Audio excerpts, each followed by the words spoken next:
फळबागेतून लाखो रुपये उत्पन्न मिळवण्यासाठी हवे परफेक्ट मार्गदर्शन. आजच संपर्क करा दक्कन फार्म कोल्हापूर 9766249071 वर. शेतकऱ्याला मारहाण झाली तर नुकसान भरपाई कमी आणि आमच्या शेतकऱ्याला जर जंगलातल्या जनावरांची शिकार केली तर त्याला दंड जास्त. त्यांना एखादा वरिष्ठ अधिकारी आलेला आहे पाहिजे होता, पण तो काय आलेला दिसत नाही. कारण हे वन विभाग म्हणजे गेंड्याच्या कातडीची अवलाद आहे. ज्या पद्धतीला शेतकऱ्याची भूमिका आपण प्रकाश रेयकर नाही मानली, ज्या पद्धतीच्या मागण्या या ठिकाणी शेतकऱ्यांच्या मांडल्या, ज्या पद्धतीनं आमच्या शेतीला, आमच्या पिकाला, आमच्या कष्टकऱ्याला, शेतकऱ्याला जर न्याय मिळत नसला तर मित्र यांचं असणारं इथलं निवासस्थान उद्ध्वस्त करायचं. इमारती या ठिकाणी उभारत आहेत आमच्या पैशातून, आमच्या शेती शेतकऱ्यातून, आमच्या जीएसटीतून, आमच्या घरफळ्यातून, आमच्या पाणीपट्ट्यातून जो काय तुम्ही पगार घेता आणि ज्यावेळी आमच्या शेतकऱ्यांच्यावर गुन्हा दाखल करता तुम्हाला लाजा वाटत नाहीत लेखावा. शिवरामध्ये आमच्या त्या प्रमोद कुर्तकर वर्गे यांच्यावर कोंबड्या मारून घेऊन आलते. वांड्याच्या कोंबडी किती मरून त्या जंगलात पडल्या. त्या वन विभागाच्या अधिकाऱ्यावर ज्या ठिकाणी ते जनावर मेलंय त्याला पहिला निलंबित करायची भूमिका तुम्ही घ्या. त्यांची बोलीभाषा सरळ आहे का बघा अगोदर पंचनामा करते वेळी बघा त्यांची. बरोबर उत्तर काय बघा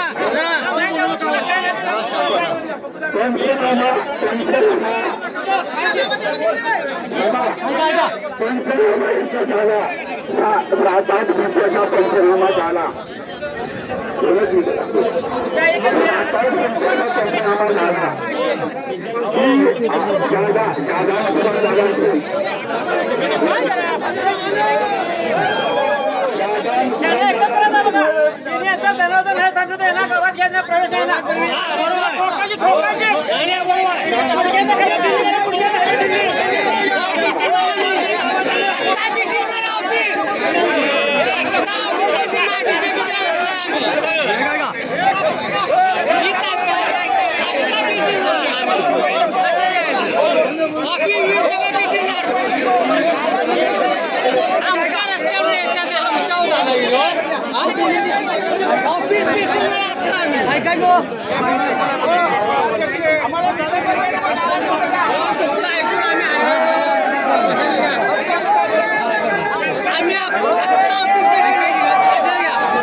तुमच्या समोरच ऑफिस मीटिंग आता लक्षात घ्या.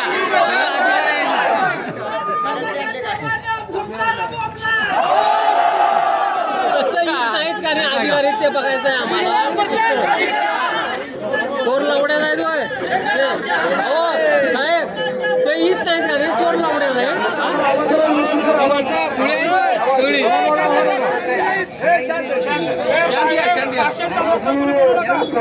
ही माणसं खुली आहेत होय सगळी.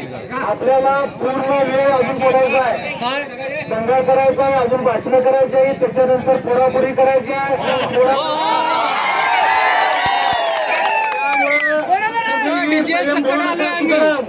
शांतपणाने सगळ्यांनी एकत्र माईकचा आवाज वाढवणं आणि सगळ्यांच्या मागण्या ज्या ज्या आहेत तेव्हा त्या अधिकारी आपल्याला आजच्या मोर्चाच्या निमित्तानं कडगाव पंचकृषीतल्या सर्व शेतकरी बांधवांना हजारोच्या संख्येनं उपस्थित आल्यामुळे तमाम शेतकरी बांधवांचे पहिल्यांदा आभार व्यक्त करतो. मोर्चाला खास पाठिंबा देण्यासाठी बिद्री साखर कारखान्याचे चेअरमन सन्माननीय के.पी. पाटील साहेब या ठिकाणी आलेले आहेत. सन्माननीय धडाडीचे नेते या विभागाचे कोकण केसरी सन्माननीय नांदेकर साहेब हे देखील या मोर्चाला शेतकरी म्हणून आपण हजर झालेले आहेत. सन्माननीय राहुल देसाई साहेब राधानगरी विधानसभा मतदारसंघाचे नेते काँग्रेसचे तेही या मोर्चाला पाठिंबा देण्यासाठी आलेले आहेत. सन्माननीय धनाईराव देसाई साहेब बिद्री साखर कारखान्याचे संचालक तेही या मोर्चाला पाठिंबा देण्यासाठी आलेले आहेत. सन्माननीय बिद्री कारखान्याचे संचालक सत्यजित दादा जाधव हे या मोर्चाला या ठिकाणी पाठिंबा देण्यासाठी आलेले आहेत. सन्माननीय संदीपरावजी वरंडेकर बाजार समितीचे संचालक हे या मोर्चाला पाठिंबा देण्यासाठी आलेले आहेत. आपल्या सर्वांना विनंती आहे की त्या खास करून सातत्याने या चळवळीमध्ये काम करणारे कॉम्रेड सम्राट मोरे हे देखील आपल्या मोर्चाला पाठिंबा देण्यासाठी आलेले आहेत. हा मोर्चा गेल्या अनेक वर्षापासूनची शेतकऱ्यांची व्यथा घेऊन आलेला. हा मोर्चा नंदूभाऊंनी सांगितलं की आमच्या शेतकऱ्याला मारहाण झाली तर नुकसान भरपाई कमी आणि आमच्या शेतकऱ्याला जर जंगलातल्या जनावरांची शिकार केली तर त्याला दंड जास्त. मित्र, प्रत्येकाची व्यथा आहे. प्रत्येक जण शेतकरी आहे. आपण सर्वजण कष्टकरी आहे. मुळात ह्या मोर्चाचा भूमिका आपण मांडत असताना एखादा वरिष्ठ अधिकारी आलेला आहे पाहिजे होता, पण तो काय आलेला दिसत नाही. कारण हे वन विभाग म्हणजे गेंड्याच्या कातडीची आवडा नाही. त्यांना दया माया शेतकऱ्यांची मित्रांनो नाही. तुम्ही आम्हाला शेतकऱ्याला सकाळी पहाटे उठायला लागतंय, आमच्या बायका पुरासनी दूध डेअरीला घालून शेतात जायला लागतंय, दिवसभर शेतीची मशागत करायला लागते, पाणी पाजायला लागतंय, खत घालायला लागतंय आणि ऊस इकडं ना तिकडे एक महिन्याभरात वाढतोय. तो पण गौरेड त्याचं सपाट करून जातात आणि तो परत त्रास शेतकऱ्याला सहन करावा लागतोय. ह्या नालायक लोकांनी काही जरी केलं दिवस काढला तरी महिन्याला त्यांचा पगार त्यांच्या खात्यावर येतो. त्यांना तिची दया माया नाही.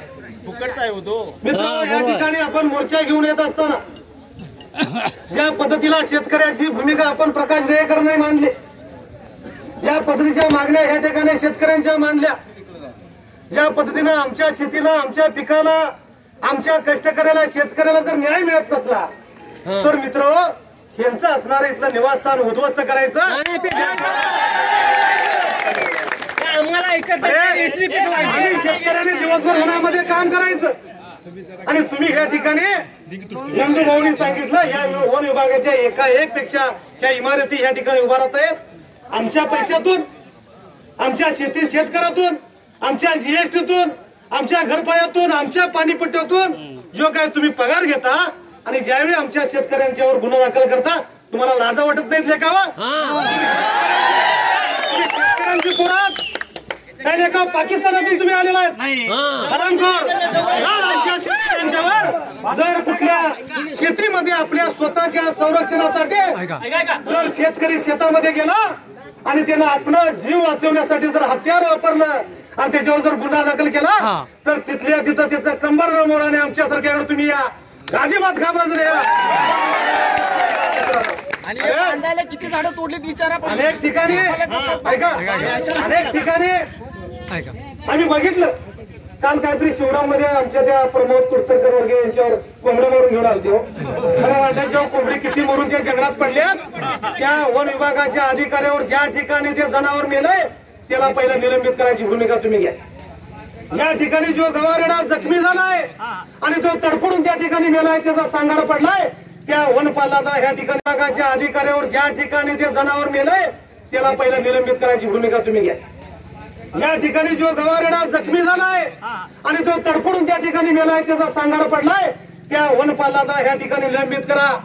ज्या ठिकाणी वनवे शेतात लागल्यात आणि ते वनवे आवरले, त्या लोकांचं, शेतकऱ्यांचं जंगलापासून खाजगी मालकांचं नुकसान झालंय, ते वनवा लागलेल्या शेतकऱ्यांच्या ठिकाणी जो वनपाल असेल, तिथं वन अधिकारी असेल, त्याला पहिलं निलंबित करा आणि मग आमच्या शेतकऱ्यांच्याकडे या ठिकाणी.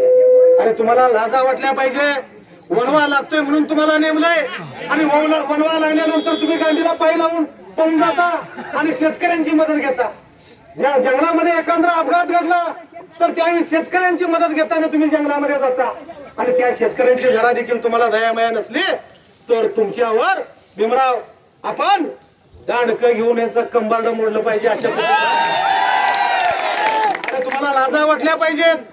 काल परवाची तुम्ही पगारावर नेमलेली पोरं, आमच्यातलीच पोरं आम्हीच त्यांना नेमलंय, त्या पोरासनी पुढे लावता आणि तुम्ही गाडीमध्ये बसून त्या लोकांच्यावर गुन्हा दाखल करता. आणि तुम्हाला लाजा वाटल्या पाहिजेत. राजरोसपणे या ठिकाणी वृक्ष तोड प्रचंड प्रमाणात होते. इकडे झाडं लावा म्हणून या ठिकाणी महाराष्ट्र सरकार आवाहन करते. आपल्याला ऑक्सिजन मिळत नाही, झाडं लावा, झाडं जगवा. आणि एक ट्रक लाकूड तोडला की त्यांच्यावर 3-3 ट्रकाचा ठेव पास त्यांचं कमिशन घेऊ. अरे तुम्हाला लाज वाटली पाहिजे. ही वन तळी तुम्ही मंजूर केल्यात 30% कमिशन. मित्रांनो, त्याला हिशेब नाही. जेसीबीन खोरं मारायचं, डबरा एखादा पाडायचा, त्याच्यावर कागद आणून टाकायचा. 30% कमिशन वन अधिकाऱ्यांचं. त्या तळ्यात पाणीच नाही. इतक्या प्रचंड प्रमाणात या ठिकाणी मित्र भ्रष्टाचार चालू झाला. दक्कन फार्म तुम्हाला मिळवून देणार उच्च नफा आणि समृद्ध भविष्यातील शेती. फळबागेतून लाखो रुपये उत्पन्न मिळवण्यासाठी हवंय परफेक्ट मार्गदर्शन. दक्कन फार्मच्या कॉन्ट्रॅक्ट फार्मिंगच्या माध्यमातून तुमचं हे स्वप्न होईल साकार. आधुनिक शेती तंत्रज्ञान आणि तज्ज्ञांच्या मार्गदर्शनाने आजच वळा आधुनिक शेतीकडे. आपल्या शेतीचे उत्पन्न वाढवा दक्कन फार्मच्या मदतीने. दक्कन फार्म, आपल्या फळबागेला उच्च नफा मिळवून देणारा परफेक्ट मार्ग. आज संपर्क करा दक्कन फार्म कोल्हापूर 97 66 24 90 71 वर.